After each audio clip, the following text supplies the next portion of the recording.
A few seconds on live television became a punishment that followed one woman for years. Janet Jackson had built her career on control, sharp choreography, clean timing, and a name the industry treated like royalty. Then the Super Bowl changed the story. The phrase wardrobe malfunction made the moment sound small, but the punishment was not. Janet lost airplay, invitations, and public grace, while Justin Timberlake moved forward with far less damage. Why did the blame fall harder on the woman exposed on camera? Who needed Janet to become the scandal so the broadcast machine could survive? This is Hollywood Dark Secrets, where we ask why less than 1 second on live television became the excuse to make Janet Jackson pay for an entire industry's panic. Before the Super Bowl turned Janet Jackson into a national argument, she had already spent decades building one of the most controlled images in modern pop. That is the part people often forget. Janet was not a careless performer. She was not an artist known for sloppy staging or loose timing. Her entire public identity was built on precision. Every shoulder hit, every turn of the head, every silence between two beats looked rehearsed down to the bone. That precision did not appear from nowhere. Janet came from a family where performance was not just entertainment. It was structure. It was labor. It was expectation. She was born into the Jackson family machine, where talent was treated as a way out, and childhood was never fully private. Her father, Joe Jackson, managed the family with a hard hand. Janet would later speak about the distance inside that relationship, including the fact that she called him Joe instead of Dad. That detail matters because it shows how early the line between family and management became blurred. She did not grow up as a child who simply wandered toward fame.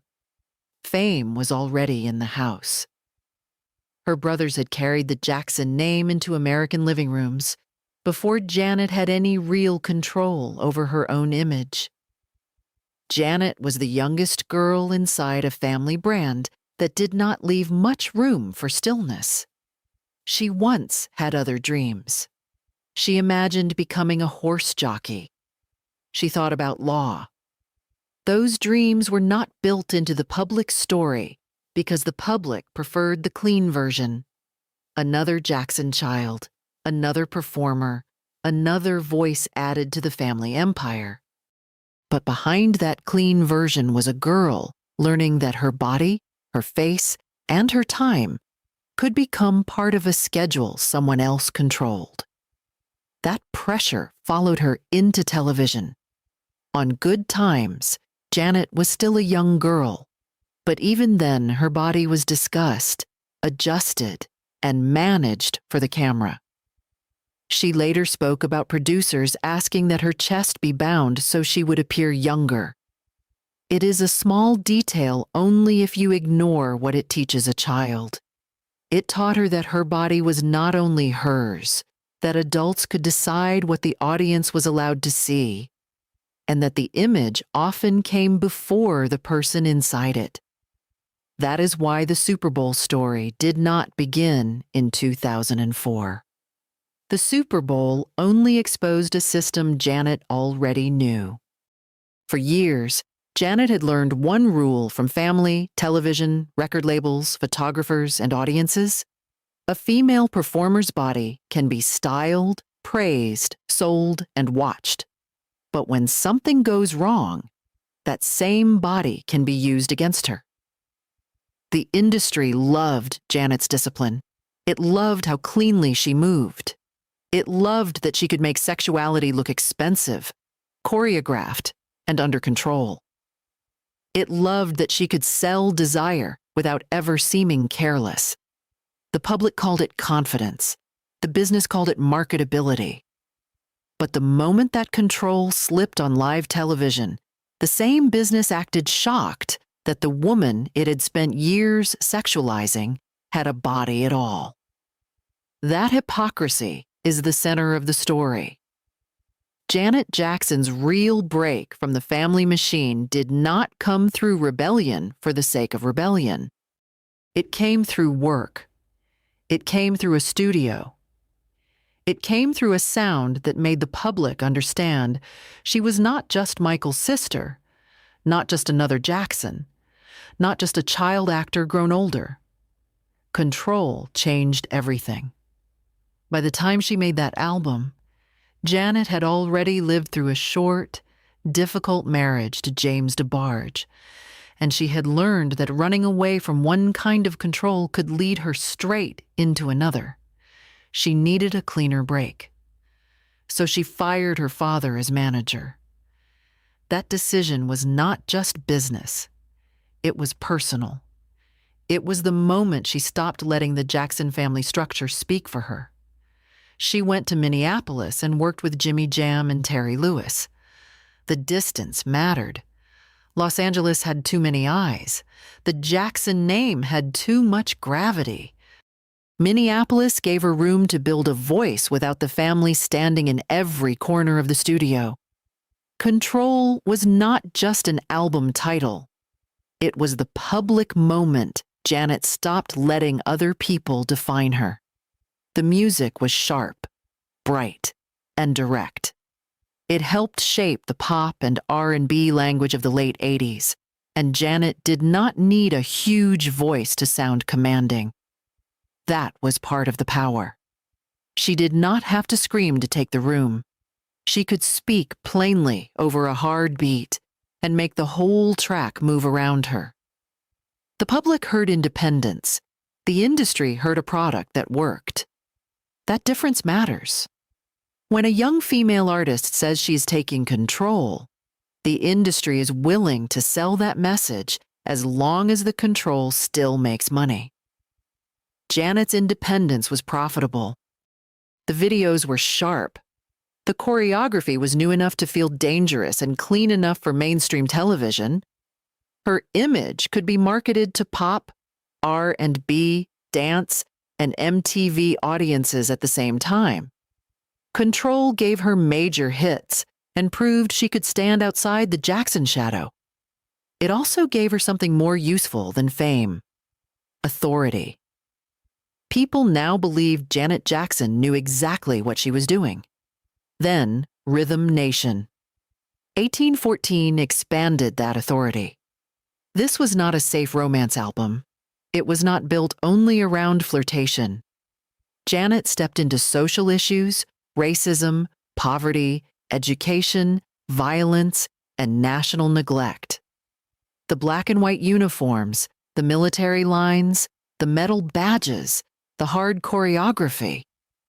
All of it made her look less like a pop princess and more like the leader of a movement. She did not need soft lighting to be powerful. She did not need a man standing beside her to explain the message. She built a visual language that future pop stars would study for decades. The staccato movements, the clean formations, and the sharp camera cuts became part of the modern pop blueprint. Rhythm Nation was not only successful, it was structurally important. It showed that Janet could combine social message, dance precision, fashion, and pop hooks without losing mainstream power. It also showed that her image could carry discipline without losing sensuality. That balance made her special. It also made her harder for the industry to reduce to one simple image. Janet was not only the sweet youngest Jackson. She was not only the sexy pop star. She was not only the disciplined dancer. She was not only the socially aware artist. She was all of those things at once, and she controlled the mix better than most stars of her generation. That is why the punishment after the Super Bowl hit so hard. It was not aimed at a careless performer. It was aimed at someone whose whole career had been built on discipline. By the time Janet made the Velvet Rope, she had already proved she could sell independence. Then she did something more difficult. She made vulnerability part of the image. The Velvet Rope was not just a sexual album. That reading is too small. It was an album about depression, loneliness, desire, control, shame, and queer visibility. The red hair, the nose ring, the exposed skin, the softer voice, the darker production. All of it told the public that Janet was no longer performing the clean armor of control. She was letting the cracks show. That made the era powerful. It also made it easier for the public to misunderstand her. American pop culture has always had a strange relationship with Black female sexuality. It sells it, borrows from it, dances to it, photographs it, and profits from it. Then it punishes the woman carrying it when the image stops feeling safe for mainstream comfort. The line is not always written down, but everyone in the business knows when it has been crossed. Janet walked near that line for years. She did it with planning, choreography, costume, lighting, and concept. Her sexuality was not random. It was staged with control. It had rhythm, structure, and purpose. It was not a loss of discipline. It was discipline aimed at desire. The Velvet Rope also made her a major figure for LGBTQ audiences.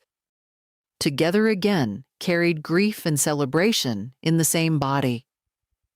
Free Zone openly challenged narrow ideas about love and desire.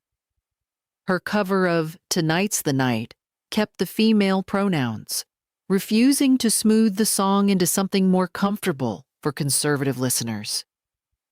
These choices mattered because they came from a mainstream superstar at a time when pop radio and television still treated queer visibility carefully. Janet was not just selling sex. She was asking who gets to feel free in public. That question made her art stronger. It also placed her closer to the exact moral panic that would later be used against her. The business had no problem selling Janet's body when it could frame the image, edit the video, approve the costume, and control the broadcast. The problem came when the body appeared outside the frame they could defend. That is when corporate language changed. Sexy became inappropriate. Confident became reckless. A performer became a problem. The Super Bowl did not invent that double standard. It activated it. Before 2004, Janet Jackson was a global star with decades of proof behind her.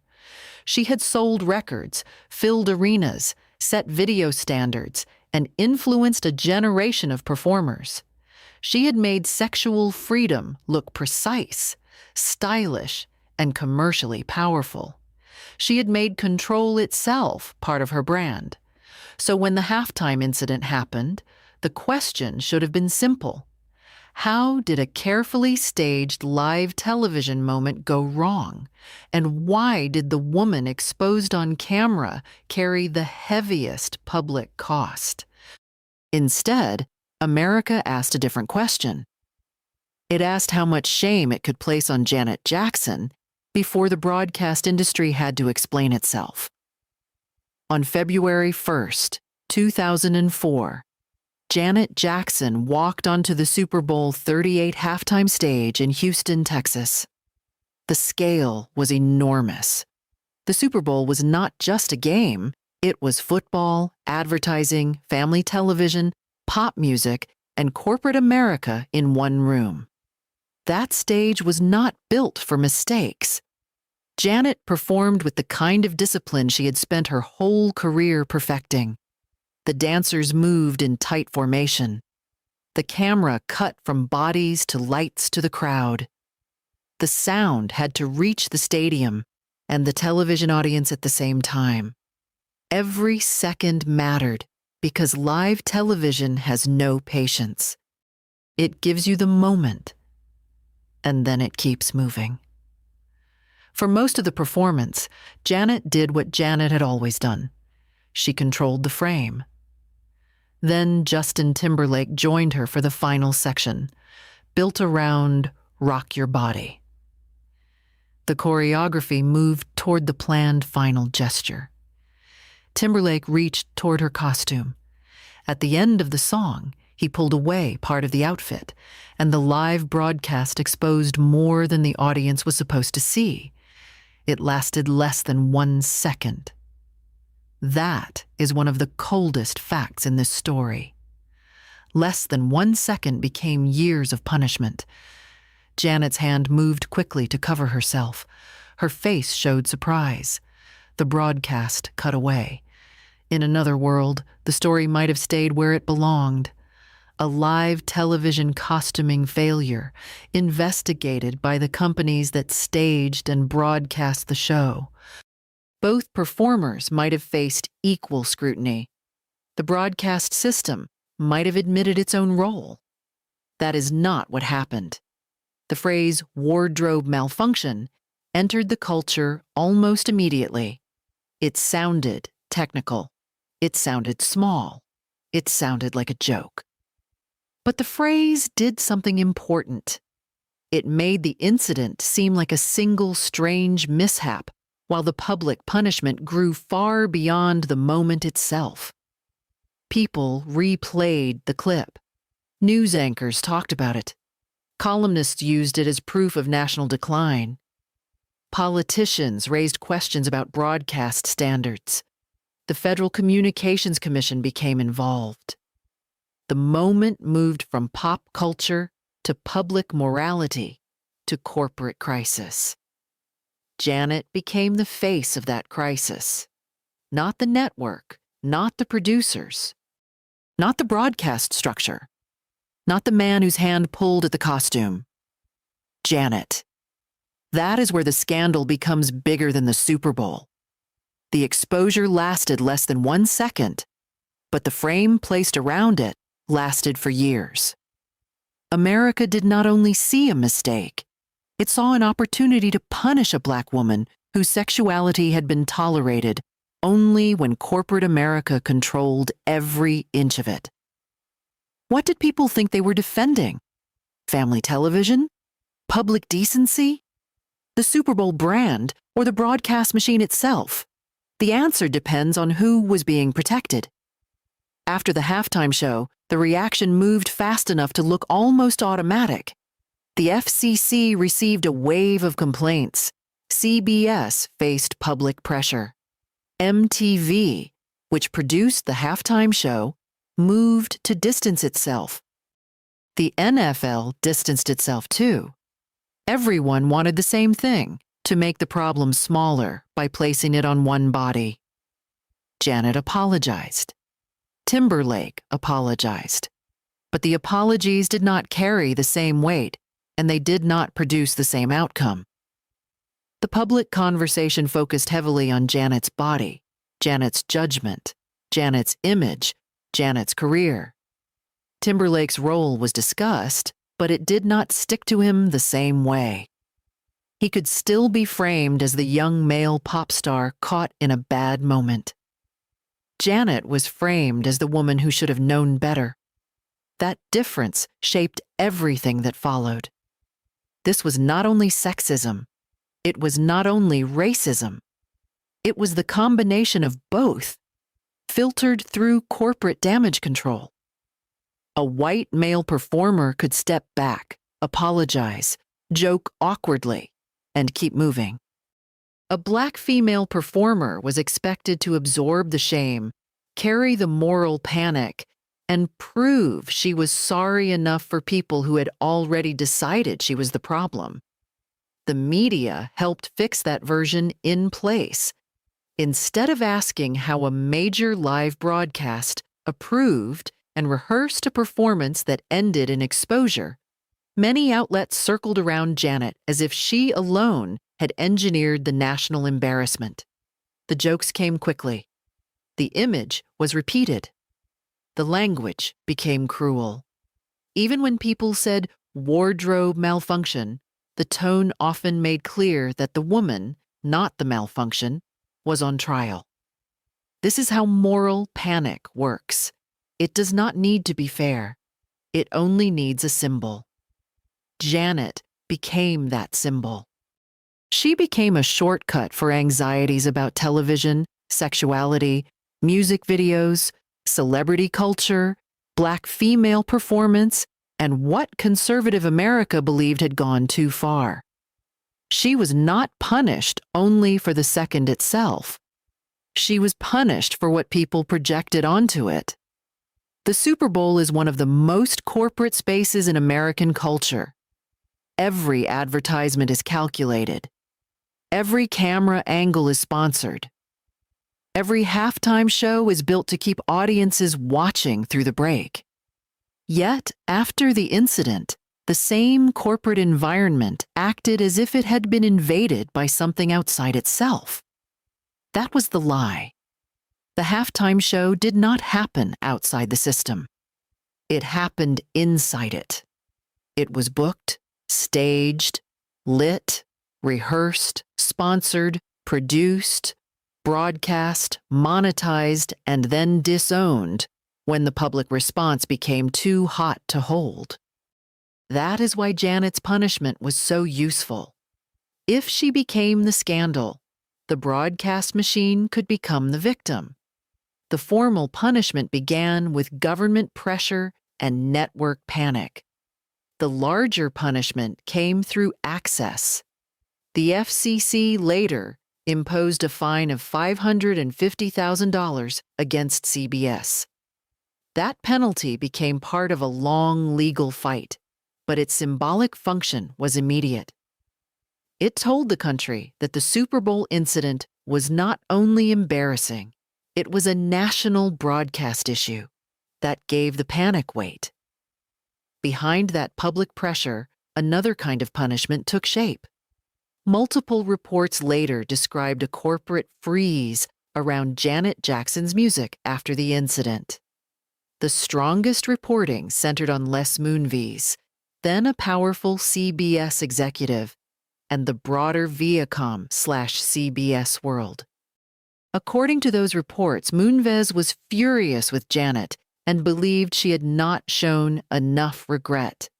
The report said music videos and radio support tied to that corporate environment were pulled back or blocked. Because MTV and VH1 were part of the same media universe, the effect was serious. The language has to be careful here. There is no need to invent a secret document or pretend every executive motive was proven in court. The safer truth is already damaging enough. Widely reported accounts described a powerful media world closing doors around Janet at exactly the moment she needed those doors open. Her album, Damita Jo, arrived in March 2004, only weeks after the Super Bowl. Timing matters. An album rollout depends on momentum. It needs radio. It needs music television. It needs interviews. It needs award show visibility. It needs the public to talk about the songs, not only the scandal. Janet did not get that clean runway. The album debuted high, but the surrounding conversation was poisoned. Reviews and coverage often treated the music through the Super Bowl lens. Singles that might have performed differently in another climate struggled against a wall of bad timing, reduced airplay, and damaged media access.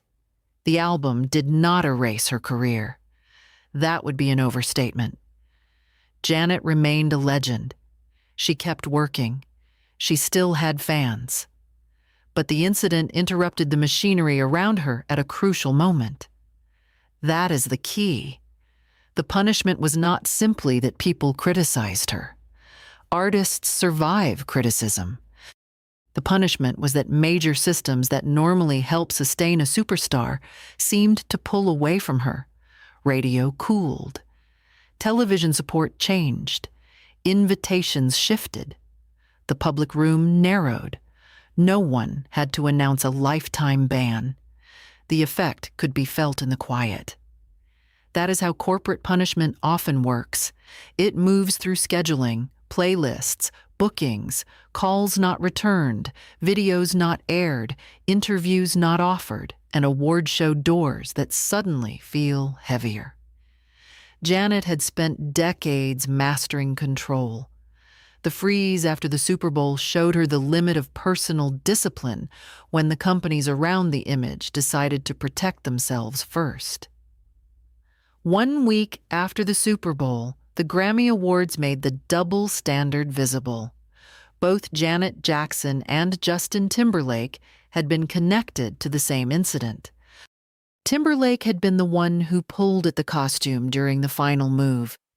Janet was the one exposed on camera. Yet the road after the scandal did not treat them equally. Reports at the time and later coverage described Janet as being removed from the Grammy broadcast, while Timberlake still attended and performed in the larger industry space. He apologized publicly. He kept collecting prestige. His career did not escape all criticism, but the long-term institutional cost was far lighter than Janet's. That difference became impossible to ignore. If the issue was simply decency, why did the woman exposed in the mistake lose more public grace than the man whose hand triggered the final image? If both artists apologized, why did one apology seem to open a door while the other did not?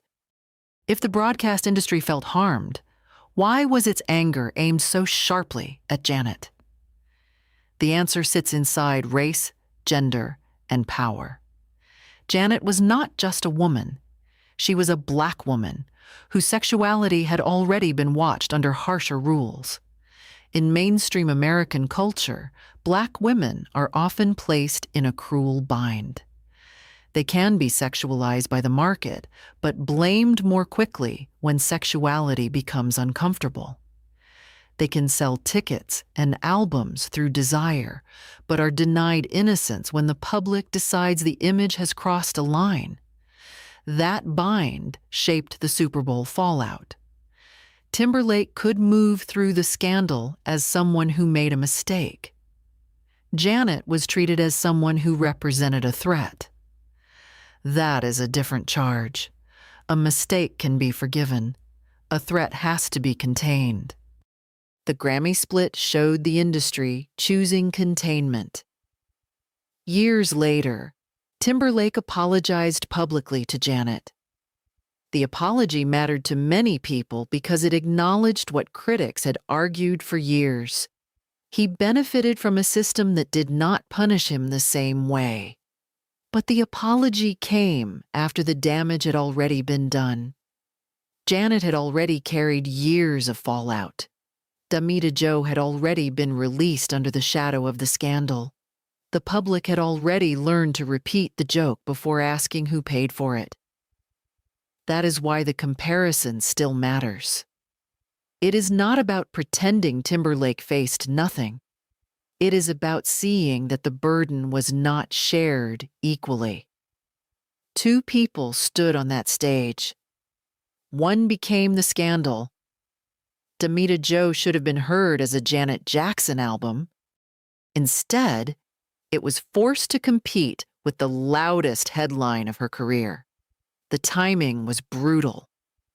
The album came out soon after the Super Bowl, when every interview, review, and public appearance risked being pulled back toward the incident. Janet had made a record rooted in intimacy, desire, playfulness, and adult sexuality. In a different climate, the album might have been debated as part of her long, artistic exploration of the body and the self. After the Super Bowl, many people used it as evidence that they already knew who she was. That is what scandal does. It flattens the work before the work can speak. Critics could not always hear the songs without the halftime image in their heads. Radio support was damaged. Television exposure was complicated. The campaign had to operate in an environment where the artist herself had become radioactive to parts of the corporate media structure. The word radioactive is useful here Because it describes the industry behavior. It does not mean Janet lost her talent. It does not mean she lost her fan base. It means executives handled her as a risk. That risk did not apply the same way to everyone. The album still debuted strongly. It still had listeners. It still became part of Janet's catalog. But the public story around it was bent out of shape. Instead of asking what the album was doing musically, the industry asked how close it could stand to Janet without catching heat. That is a different kind of censorship. It is not always a government ban. It is not always a written order. It is the slow removal of support around a project until people start calling the weaker result a decline. This is why the Super Bowl aftermath cannot be measured only by one award show or one fine. It has to be measured by momentum. Janet entered 2004 as a superstar with a new album coming. She left that year with her name attached to a national joke, a corporate fight, a moral panic, and a project that had to carry weight no album should have had to carry. And the cruelest part is that the songs themselves did not cause the panic. The broadcast did. Damita Jo became collateral. That is why this case still burns in pop history. It shows how quickly corporate America can move a problem away from itself and onto the person least protected by the room. The Super Bowl scandal was presented as a fight over public decency. But public decency was not the only thing being protected. CBS had to protect itself. MTV had to protect itself. The NFL had to protect its family-friendly brand. Sponsors had to protect their comfort. Executives had to protect their decisions. Politicians had to look responsive. The FCC had to show force. The media had to keep the story hot because outrage drove attention. Janet protected almost no one's interests except her own truth, and that made her vulnerable. The punishment came because a powerful machine needed a human center for the panic. A corporation is hard to boo. A broadcast structure is hard to picture.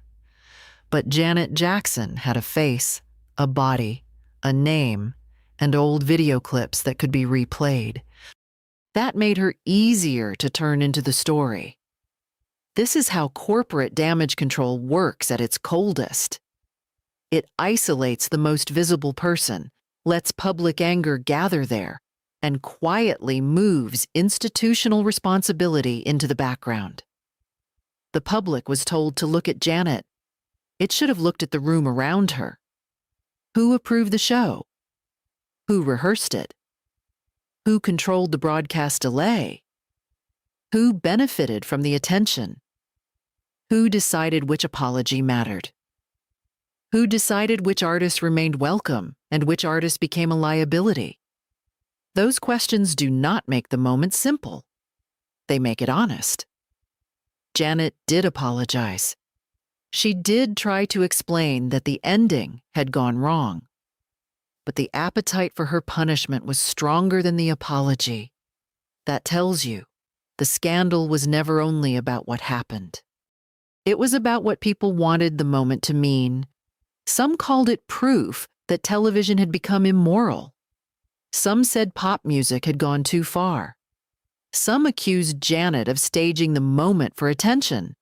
Others used it to demand stricter control. But another reading has lasted because it fits the evidence of the fallout. The Super Bowl became a case study in how a Black woman can be made to carry the public cost of a corporate failure while the companies around her move to protect the brand. That is the part America tried not to say out loud in 2004. Now it is harder to avoid. The Justin Timberlake part of this story is not a side note. It is the mirror. He was not absent from the moment. He was on stage. His hand pulled at the costume. His song provided the final lyric. He apologized. He faced questions. But his career path after the incident looked nothing like Janet's. That difference is the evidence people kept returning to. Timberlake continued to rise in mainstream pop culture. He remained welcome in major spaces. He performed at the Grammys. He later became a Super Bowl halftime headliner again. His career absorbed the scandal and kept moving. Janet's career did not stop. That has to be clear. She still released music. She still toured. She still received honors. She remained Janet Jackson. But the public machinery around her changed. The Super Bowl became a permanent shadow over her name in a way it never became over his. That imbalance is what made the apology years later feel both necessary and too late. In 2021, Timberlake publicly apologized to Janet Jackson and Britney Spears, acknowledging that he had benefited from a system tilted in his favor. The apology did not rewrite history. It did not restore radio support to Demita Jo.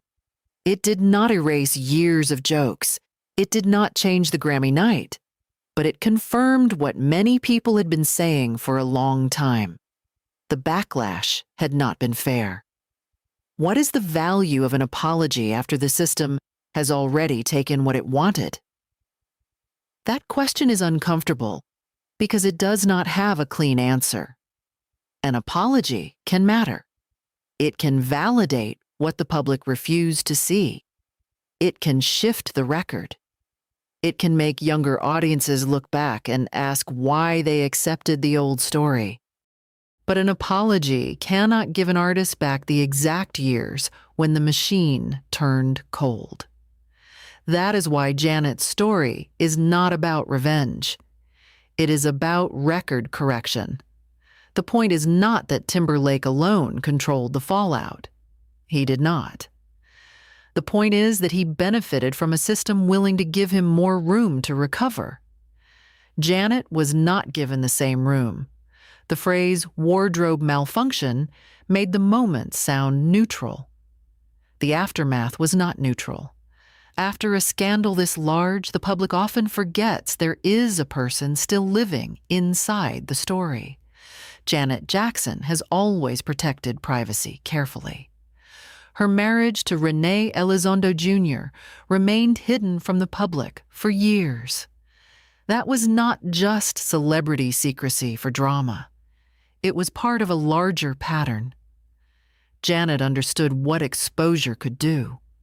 She had watched the media turn her family into a permanent public argument.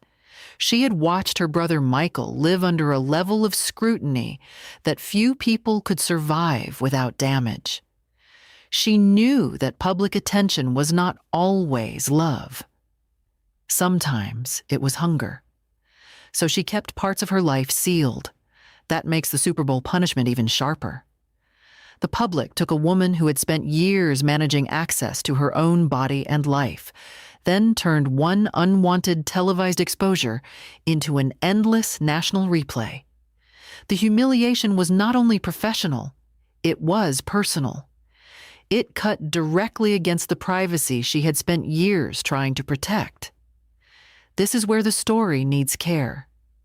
Janet is not only a symbol, she is not only a case study. She is an artist, a sister, a daughter, a mother, and a person who kept standing after the public decided it had the right to laugh. Michael Jackson's death in 2009 added another private wound to a life already shaped by public pressure. Janet spoke for the family in moments when cameras were everywhere.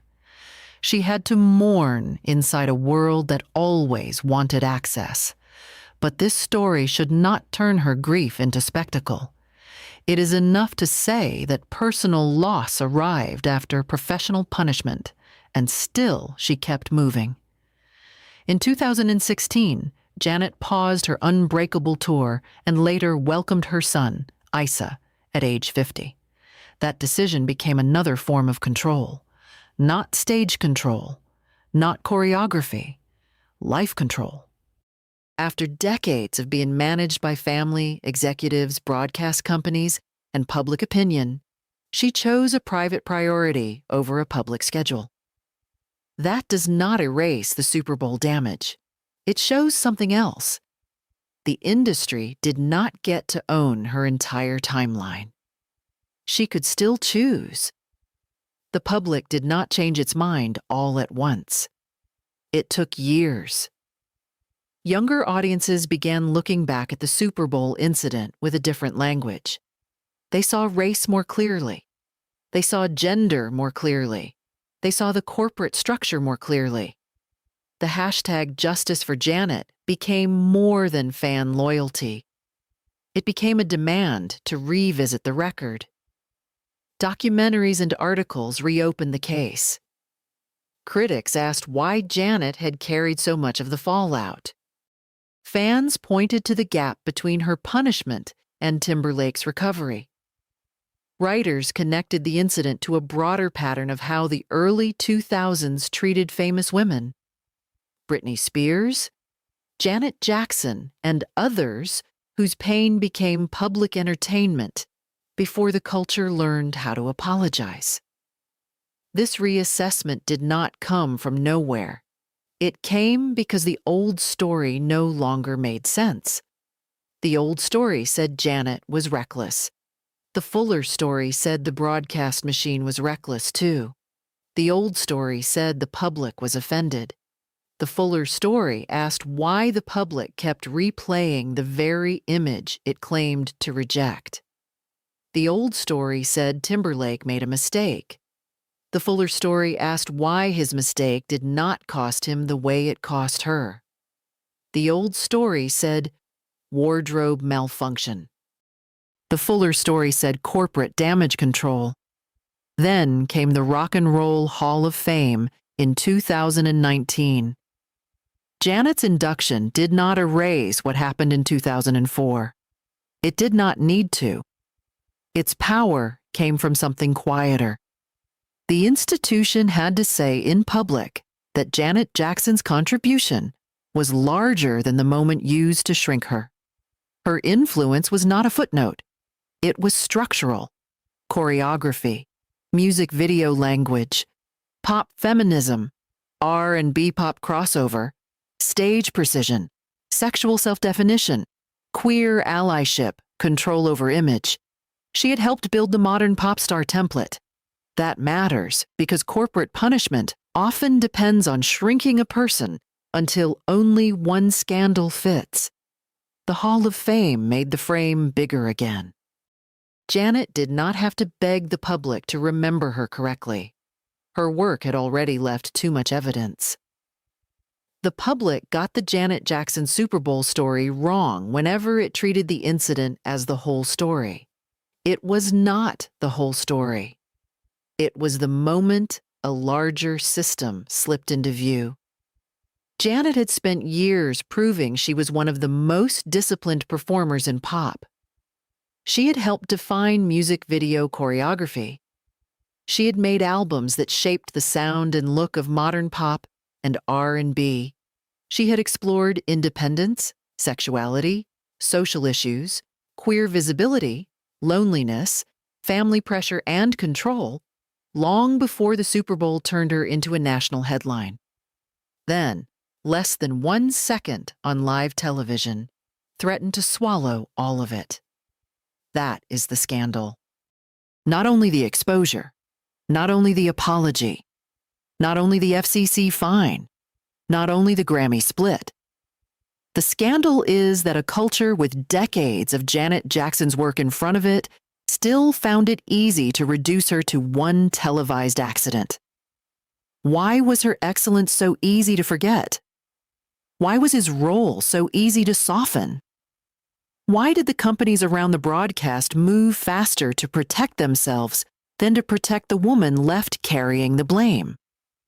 Those questions are why the story still has force. It is not about pretending Janet never made mistakes. It is not about pretending every part of the halftime performance was beyond criticism. It is about the scale of the response, the direction of the blame, and the difference between how two people from the same stage were allowed to recover. Janet Jackson did not lose all power after the Super Bowl. That would be false. She remained an icon. She kept releasing work.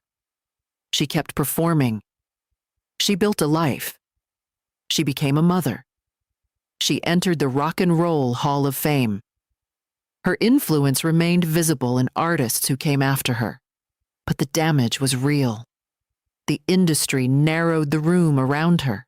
The public repeated the joke. The media replayed the image. Corporate America let her carry the panic.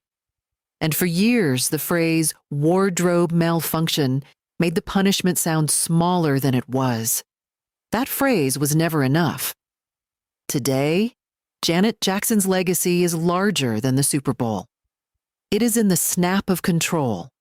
It is in the uniforms of Rhythm Nation. It is in the red hair and emotional honesty of the velvet rope. It is in the choreography studied by artists who came later.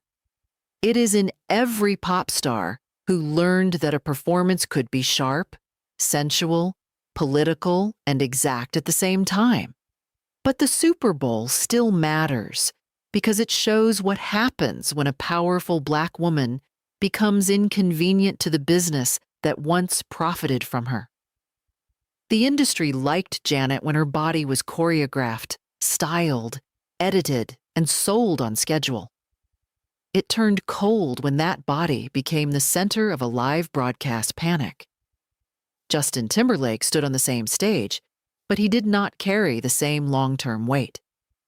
CBS, MTV, the NFL, sponsors, executives, and the wider media world all had reasons to move blame away from themselves. Janet became the easiest place for the public blame to land. This is Hollywood Dark Secrets, where we do not treat scandals as gossip. We look at the system behind the image, the people it protected, and the people it left exposed. If you want more stories like Janet Jackson's, subscribe to the channel, leave a comment, and tell us which entertainment legend you want us to examine next. Because the real question is not whether a costume failed on live television. The real question is why America needed Janet Jackson to pay for the failure alone.